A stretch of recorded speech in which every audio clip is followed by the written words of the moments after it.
E aí, amigos, tudo bem? Valber Siqueira na área, queira não queira, e mais um vídeo para vocês. Olha só, estamos conversando também sobre a Lei 8429/92, que é a LIA, né? A lei que combate os atos de improbidade administrativa. Nós já gravamos um primeiro vídeo. Vamos continuar aqui mais um bate-papo com vocês, né? Sobre essa importante lei que foi sancionada na época do Collor de Mello, né? Vocês têm que estudar necessariamente os artigos 9º, o 10, o 10A e o 11, que são os atos, as espécies de atos administrativos. Esse rol é meramente exemplificativo. A quantidade de situações de improbidade não é pouca. Mas uma dica que eu posso dar para vocês aqui.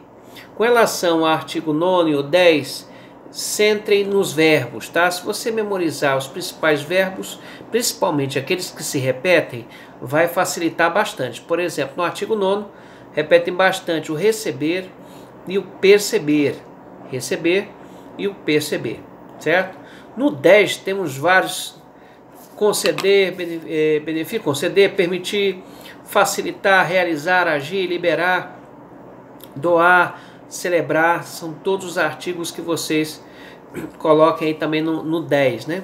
Uma coisa interessante é o seguinte: nós temos lá no artigo 9º, inciso 4, aquela história de utilizar em obras ou serviços particulares, veículos, máquinas, né?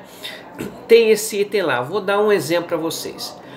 Se por acaso um subordinado chegar para o chefe, tá? Chegar lá para o seu chefe e pedir que ele conceda aí um pequeno caminhão, por exemplo, para ele fazer a mudança da casa dele. Olha só, é uma atividade privada, algo que não tem a ver com interesse público. Então, nesse caso, quem utilizou o veículo vai ser enquadrado aqui no artigo 9º, mas o chefe que permitiu também. Porque lá no 10, inciso 13, você tem ali permitir. Então veja que a diferença. Verifique aí. Artigo 9º, inciso 4 e o 10, inciso 13. Faça a conexão entre os dois. Veja se a redação não é semelhante. A única coisa que muda é o verbo, tá? E olha só, é mais grave as situações do 9º do que as situações do artigo 10. É dentro daquela escala de gradação, certo? O que mais aqui? O verbo frustrar, olha só, tanto está no 10 como está no 11. O 11 é aquele que as situações que vão ferir os princípios da administração pública, atentam contra os princípios da administração pública. Olha que interessante, frustrar licitação ou dispensá-la indevidamente está no 10, ok?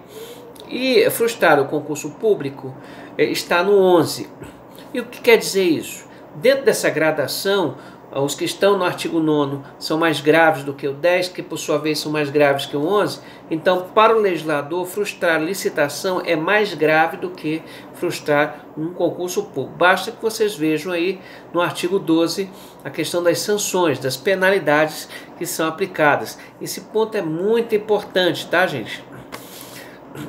Só lembrar vocês, tá aqui, ó, o artigo 12, né? Ele tem lá as penalidades. Nós já tínhamos falado daquelas que dizem respeito à proibição de contratar e receber dinheiro público. Se for no 9º, você fica 10 anos. Se for no 10, você fica 5 anos. No 10A não tem, naquele que venha conceder, né? Liberar benefício financeiro ou tributário. Nesse ponto não há nenhuma penalidade em relação à proibição de contratar ou receber dinheiro público. Já se enquadrar no artigo 11, já fica aí 3 anos, então é 1053. Agora, com relação à suspensão dos direitos políticos, é o seguinte: se for no artigo 9º, o mínimo 8, máximo 10. Se for no artigo 10, mínimo 5, máximo 8. Se for no 10A, aí você repete de 5 a 8.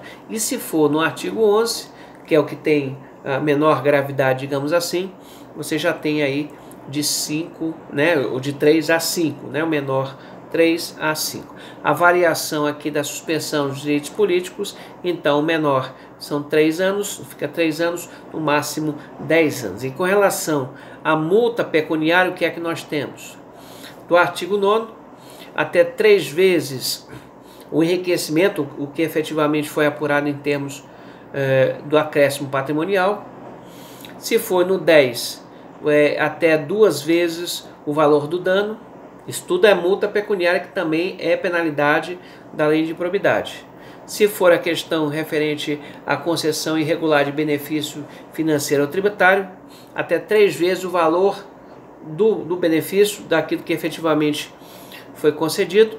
E do 11, até 100 vezes o valor da remuneração do agente. Todas essas situações é o até, certo? Quem é que vai então fixar a pena usando a dosimetria aí? É o juiz de direito. Basta que vocês vejam aí no parágrafo único do 12, tá certo? Muito importante vocês saberem essas penalidades, porque normalmente a questão como é que é? Da historinha, você precisa enquadrar aquela historinha dentro das situações, saber se é no 9º, no 10, no 10A ou no 11, e a partir dali buscar saber qual é a penalidade aplicável a cada uma dessas situações. Dá trabalho? Com certeza que dá, mas já damos aí uma dica para vocês, tá? Principalmente em FGV ou mesmo Carlos Chagas, que são bastante legalistas, ok? Para a gente fechar essa nossa conversa aqui sobre improbidade, lembrar que o artigo 13 trata da declaração de bens. A posse e o exercício ficam condicionados à apresentação desses bens, né, da pessoa, para que haja um acompanhamento ao longo do exercício funcional dessa pessoa, até para saber se está acontecendo ou não enriquecimento ilícito, né? Se os seus bens são compatíveis com sua remuneração, certo? Deve ser atualizada anualmente. Normalmente você declara o que? Bens móveis, imóveis, até os semoventes, que são animais, desde que gerem algum custo, alguma renda. Não precisa bens de utensílio doméstico, tá certo? A falta ou a mentira, né? O escamoteamento, você declarar de forma falsa a sua declaração, pode levar a sua demissão a bem do serviço público, olha só. E essa declaração, ela poderá ser substituída pela cópia do imposto de renda, caso você declare, certo? Então as questões elas se repetem em relação a esse ponto, tá? Na sala de aula eu costumo desenhar a tabelinha que diz, né, que facilita aqui. Aliás, toda vez que você quiser memorizar com mais facilidade, a tabela ela favorece, tá bom, gente? Muito obrigado aí pelos inscritos no canal, e quem não é inscrito, se inscreva, por gentileza, nos ajude aqui, dê o seu joinha, divulgue, ajude o canal do professor. No demais, um abraço e até o próximo encontro, hein?